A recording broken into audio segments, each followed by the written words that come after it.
Epione pain management and regenerative centre. ఇక మీ నొప్పులు శాశ్వతం కావు.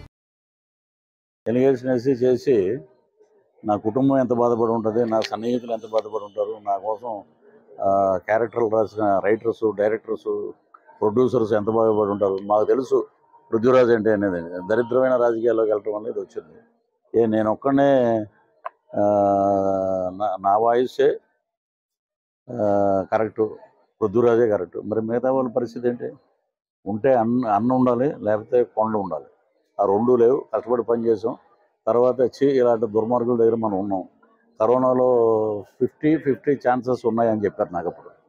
ఆ టైంలో మెగా ఫ్యామిలీ, మెగా కుటుంబం నుంచి నాగబాబు గారు నాకు ఫోన్ చేసి ఇమీడియట్గా నాకు బెడ్ ఇప్పించి దగ్గర బోల్డన్ని లక్షలు ఖర్చు పెట్టి పునర్జన్మనిచ్చారు వెంకటేశ్వర స్వామికి, అలాగే లక్ష్మీ నరసింహస్వామికి, మెగా ఫ్యామిలీకి.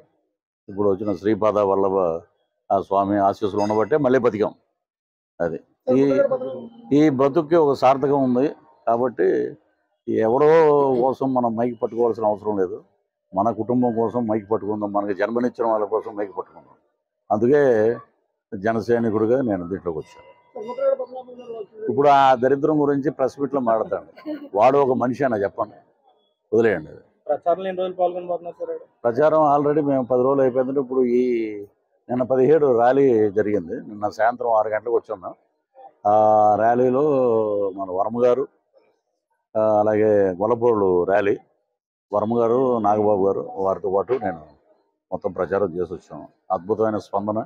ప్రజలు ఒకటే అనుకుంటున్నారు, ఎందుకంటే వీళ్ళు ఎన్ని రకాలుగా మాట్లాడడం. నాకు ఒకటే చెప్తానండి, ఇప్పుడు ఇక్కడ పనిచేసే ఎవరైనా సరే, మీరు కానీ నేను కానీ, నాకు నెల అయితే నేను చేసిన శాలరీ నాకు టెన్షన్గా వస్తుందనే ఒక నమ్మకం మీరు. నేను మంచి పనులు చేస్తే నాకు మళ్ళీ ఓటేస్తారని. అలాగా మరి రాజశేఖర రెడ్డి గారు వితౌట్ మేనిఫెస్టో అప్పుడు తిరిగి మళ్ళీ రెండోసారి అయ్యాడు ఆయన. వీళ్ళు ఏంటంటే 175 వచ్చేస్తున్నాడు, నువ్వు అంత స్తబ్దతగా ఉండాలి.